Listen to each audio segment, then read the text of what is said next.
इय्याका नअब्दु व इय्याका नस्तईन। अस्सलाम वालेकुम दोस्तों, उम्मीद करता हूँ आप सब खैरियत से होंगे।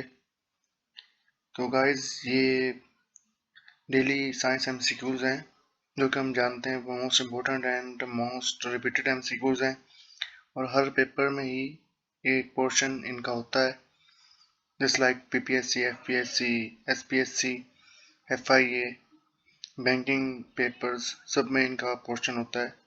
बस मोस्ट इम्पोर्टेंट रिपीटेड एमसीक्यूज हैं। और ये सेकंड वीडियो बना रहा हूँ मैं 51 से ऑनवर्ड। टोटल 100 एमसीक्यूज हैं। जो पिछली वीडियो है वो आपको मिल जाएगी, तो उसका लिंक मैं डिस्क्रिप्शन में दे दूंगा। उसमें 51 एमसीक्यूज हैं और 51 से आगे स्टार्ट कर रहा हूँ, कंटिन्यू कर रहा हूँ।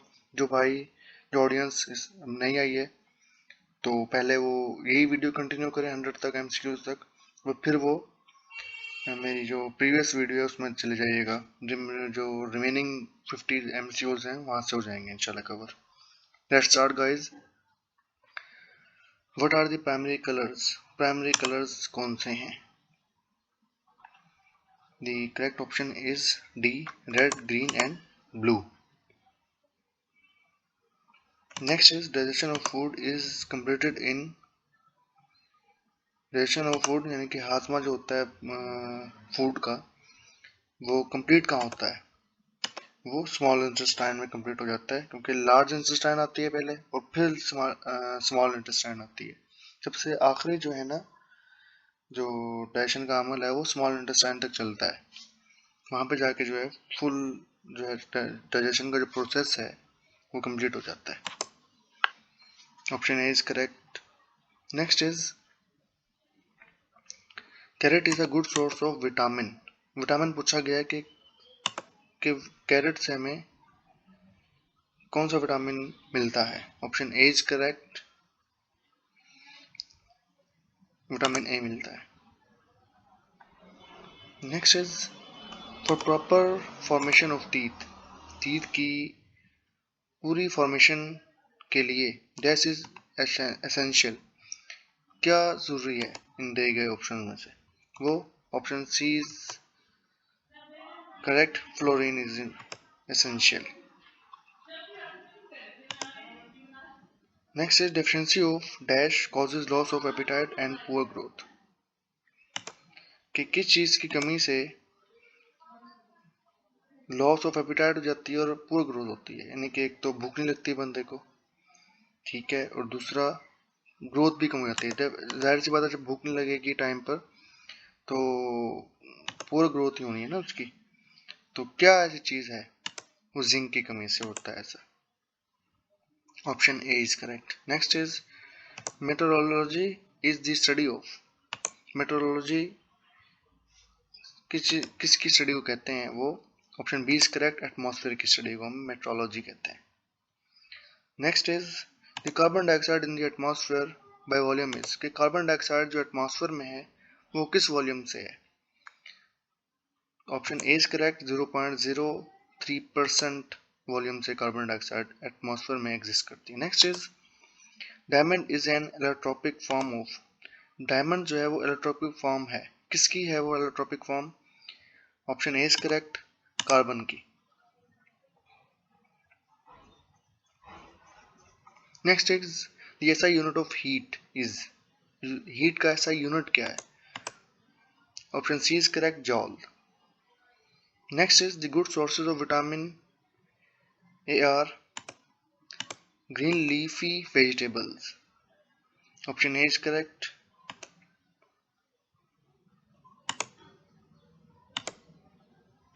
Next is good sources of vitamin B complex are. Vitamin B के गुड सोर्सेज कौन से हैं, यानी कि जिनसे हमें विटामिन बी मिलता है? वो option B is correct, seeds. Next is the good sources of vitamin D are fresh vegetables and fruits. Option C is correct.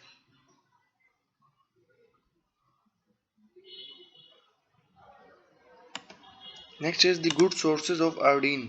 Iodine कहाँ से मिलता है हमें, कौन सोर्स है वो? Option D is correct, sea foods. Next is the gas known as laughing gas. अच्छा, laughing gas जो है कौन सी गैस, उसका नाम क्या है?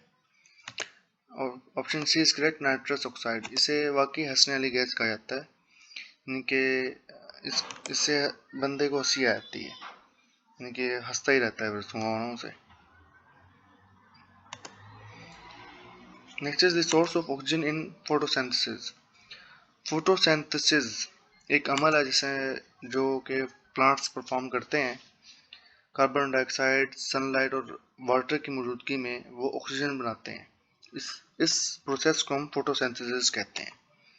तो वो कहते हैं कि ऑक्सीजन कहाँ से लेते हैं वो फोटोसिंथेसिस में ना प्लांट्स, तो वो वाटर से लेते हैं।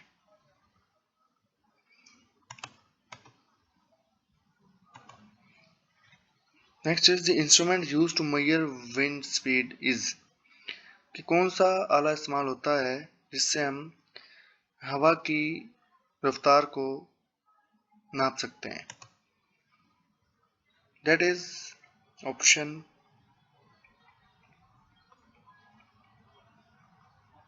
ए is correct, anemometer. Next is the natural fats and oils are composed of. कुदरती फैट्स और ऑयल्स किन से मिलकर बने होते हैं? That is option A is correct, carbon, hydrogen and oxygen. Next is the energy value of food is measured in. Food की जो एनर्जी वैल्यू होती है वो किस में मेजर करते हैं? Option B is correct, calories. आपने सुना भी होगा, डॉक्टर्स कहते हैं कि डाइटिशियंस जो होते हैं वो ये कहते हैं कि इतने कैलोरीज आपने बर्न करनी है डेली, आप ये एक्सरसाइज करो तो इतनी कैलोरीज बर्न होंगी, आप ये खाओ तो इतनी कैलोरीज आपको मिलेंगी। तो इसलिए हम एनर्जी वैल्यू, फूड की जो एनर्जी वैल्यू है वो कैलोरीज में मेजर करते हैं। Next is wind energy is the dash energy. जो विंड एनर्जी है वो कौन सी एनर्जी है? It is kinetic energy. Option C is correct. Next is who is considered the founder of meteorology. Meteorology का फाउंडर किसे कहा जाता है? Option A is correct, Aristotle को।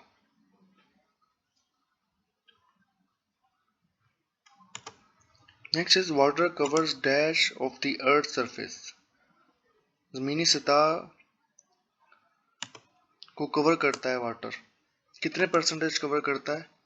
70%, नहीं 70% जो जमीन का हिस्सा वाटर ने कवर कर किया हुआ है, और हम जो है रिमेनिंग 30 पर रहते हैं, जितने भी इंसान हैं। In general wind speed of 105 to 137 caused, यानी इतनी स्पीड हो जाए अगर विंड की तो उससे क्या होता है? Option A is correct, minor और नो डैमेज। या तो कोई डैमेज नहीं होगा या बहुत थोड़ा सा डैमेज होगा।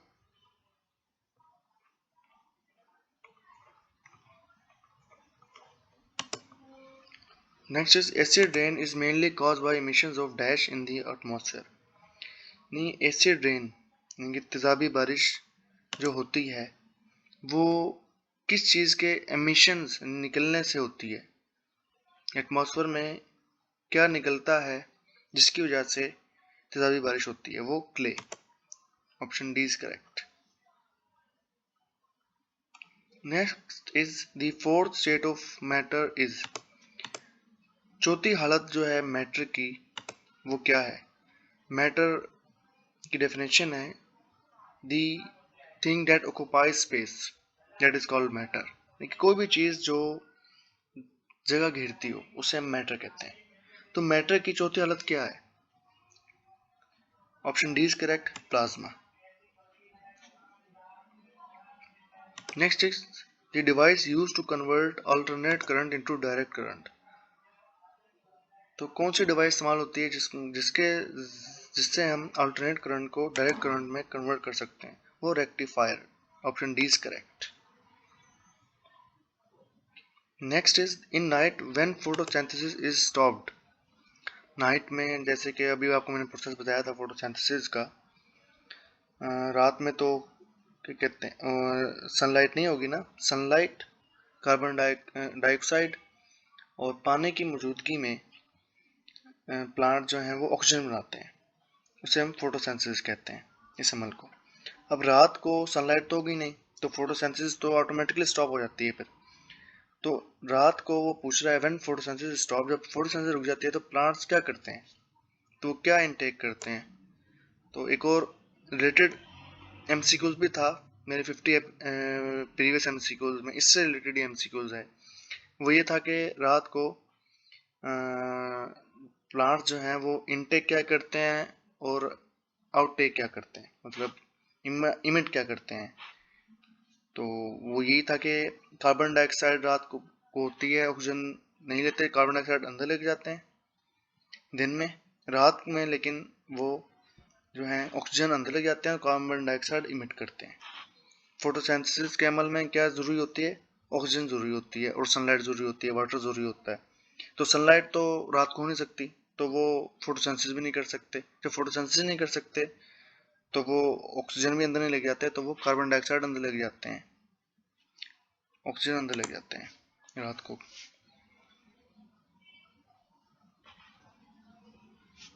ठीक है, इसमें से ऑप्शन अब कौन सा बेस्ट है इस क्वेश्चन के मुताबिक। Give of carbon dioxide, carbon dioxide छोड़ते हैं, जैसे कि एक इमिट करते हैं, जैसे कि एक नॉर्मल ह्यूमन है वो भी ऑक्सीजन इनटेक करता है, कार्बन डाइऑक्साइड गिव ऑफ करता है।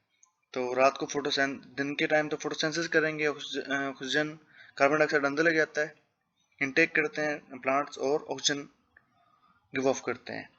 और रात को क्योंकि सनलाइट नहीं होती, जिसकी वजह से फोटोसिंथेसिस नहीं हो सकती, तो वो कार्बन डाइऑक्साइड गिव ऑफ करते हैं और टेक इन ऑक्सीजन करते हैं। Next is during photosynthesis plants, photosynthesis में प्लांट्स क्या करते हैं, उसमें बेस्ट ऑप्शन कौन सा है वो हम चूज करेंगे।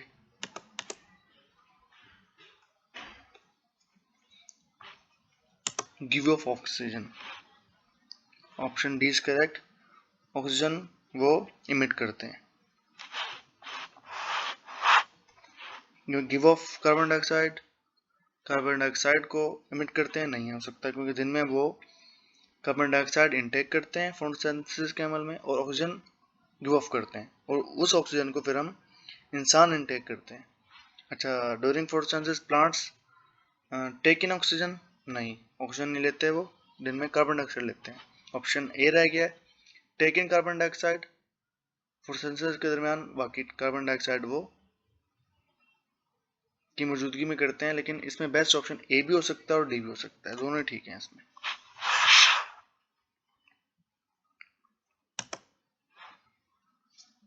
Next is dash are called the power houses of the cell. जैसे कि हम जानते हैं कि एक जो जिस्म है इंसान का हो या प्लांट्स का हो, जानवरों का हो, ये सेल से मिलके बना है। साइंस एमसीक्यू है ना, तो वो साइंस के मुताबिक लिख रहे हैं कि जानदार, कि जानदार का जो पूछ रहे हैं ये जानदार की जो बिल्डिंग ब्लॉक जो है ना, बिल्डिंग ब्लॉक सेल है एक जान का ना, और वो सेल के अंदर का पूछ रहा है कि dash are the called the power houses of the cell. Power houses क्या होती हैं उस सेल की। बिल्डिंग ब्लॉक हम जानते हैं कि अगर सेल बिल्डिंग ब्लॉक है बॉडी का, ये ऐसे ही है जैसे कि एक बिल्डिंग जो कंस्ट्रक्ट हुई है उसका बिल्डिंग ब्लॉक एक ब्रिक है, यानी कि ईंट उसका बिल्डिंग ब्लॉक है, वैसे सेल जो है वो बॉडी का बिल्डिंग ब्लॉक है। तो वो सेल के बारे में पूछ रहा है कि dash are the called power houses of the cell, कि क्या किस को हम पावर हाउस कहते हैं सेल का, वो माइटोकॉन्ड्रिया को कहते हैं। Option A is correct. Next is mitochondria contain their own supply of, mitochondria की एक अपनी सप्लाई होती है, वो किसकी होती है। Option A is correct, DNA, deoxyribose nucleic acid. Next is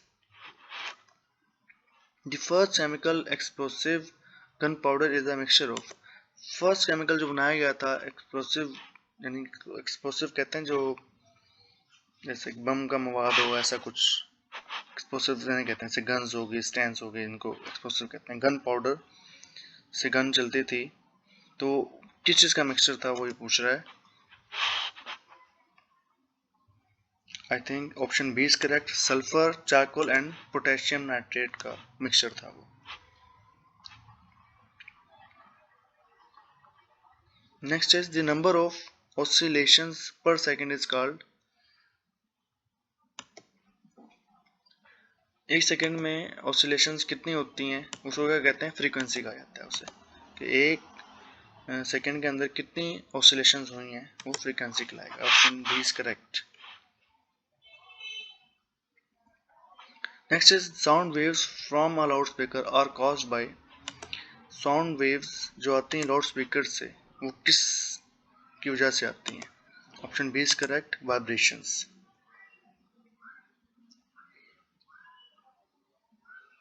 next is the guitar has dash strings.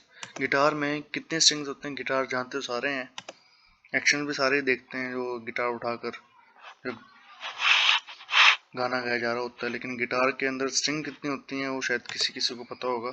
6। Option C is correct. Next is the device used to measure movements of the heart is. कि heart की, दिल की movement को measure करने के लिए कौन सी डिवाइस यूज होती है। Option A is correct, cardiograph.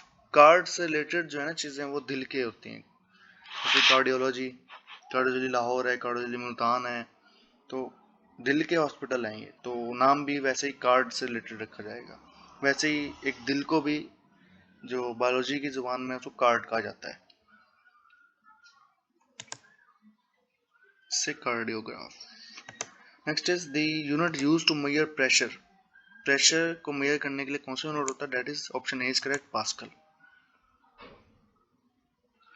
Next is there are dash methods of heat transfer. कितने मेथड्स हैं जिनसे के जरिए हीट ट्रांसफर हो सकती है, that is 3। Option A is correct. Next is which from the flowing is not a method of heat transfer. इन नीचे दिए हुए ऑप्शन में से कौन सा मेथड ऐसा है जिसमें से हीट ट्रांसफर नहीं होती। That is I think all are methods of heat transfer. इन सारों में से सारे मेथड जो कंडक्शन हो गया, कन्वेक्शन हो गया, रेडिएशन हो गया, A B C all are heat transfer. सारे मेथड जो हैं वो ट्रांसफर के हैं, हीट ट्रांसफर के। Next is if we heat one end of metallic rod. Metallic rod के एक एंड को हम हीट देते हैं, the other end gets hot, उसका दूसरा एंड जो है वो भी गर्म हो जाता है। The method of heat transfer is, इसमें पूछता है कि ये जो मेथड हुआ है हीट ट्रांसफर का, जिसकी वजह से एक को हमने गर्म किया था, हीट दी थी, दूसरा एंड भी उसका गर्म हो गया, तो ये मेथड कौन सा है, ये कंडक्शन का मेथड है। Option A is correct. Next is a person seated in front of a fire receives heat bye. एक पर्सन जो है आग के सामने बैठा हुआ है, जैसे सर्दियों में बैठ जाते हैं सारे हाथ सेकने, तो उसको हीट, जबकि वो बैठा हुआ है सिर्फ, तो उसको हीट कौन से मेथड से मिल रही है। Option C is correct, radiation से। Unit use to measure magnetic flux. Magnetic flux एक टर्म है, तो इसको किस यूनिट में मेजर किया जाता है। Option C is correct, weber. Battery was invented by. Battery किसने दरियाफ्त की थी। Option A is correct, Volta. Volta की बैटरी भी मशहूर है। Next is the most abundant element in the earth surface oxygen. The second most abundant element in the earth crust is.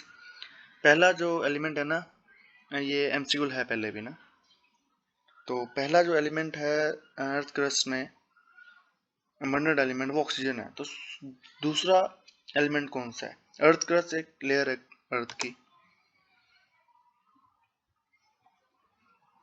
Option D is correct, पहले number पर oxygen है, दूसरे number पर silicon है अर्थ क्रस्ट में abundant element.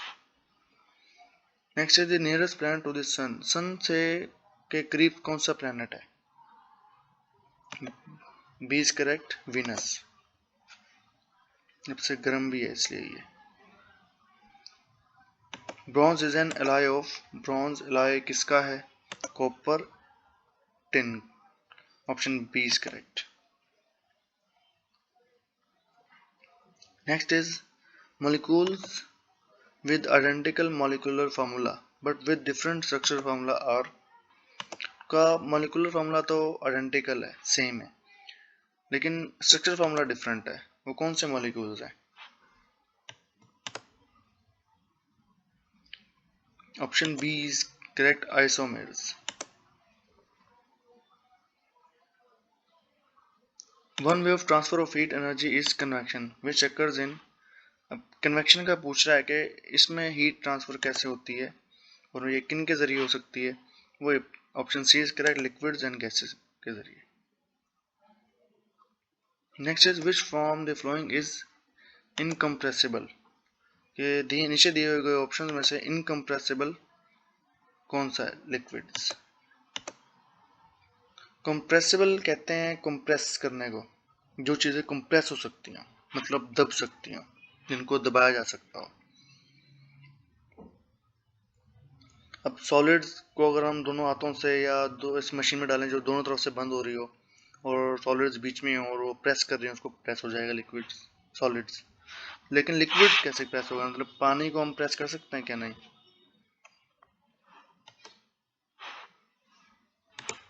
Next is the key factor in determining the weather is the quantity of dash in the atmosphere.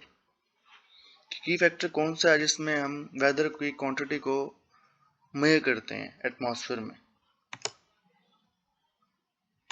Water vapour. कि water vapour कितने हैं एटमॉस्फेयर में, उसकी क्वांटिटी को मुताबिक यही की फैक्टर है उसका, कि उसको मुताबिक एंटिसिपेट किया जाता है। Next is the entropy of the universe is, entropy of the universe क्या है? बढ़ रही है, कम हो रही है, कांस्टेंट है, क्या है वो? I think option A is correct, increasing. Next is last but not least, vaccine for rabies was reward by. Rabies के लिए वैक्सीन जो बनाई थी वो किसने बनाई थी? वो पास्चर ने बनाई थी। Thank you guys for watching this and बहुत इंपॉर्टेंट एमसीक्यूज थे एज यू सी। चैनल को लाइक एंड सब्सक्राइब करना ना भूलिएगा। तो हम लोग ख्याल रखिएगा। फी अमानिल्लाह।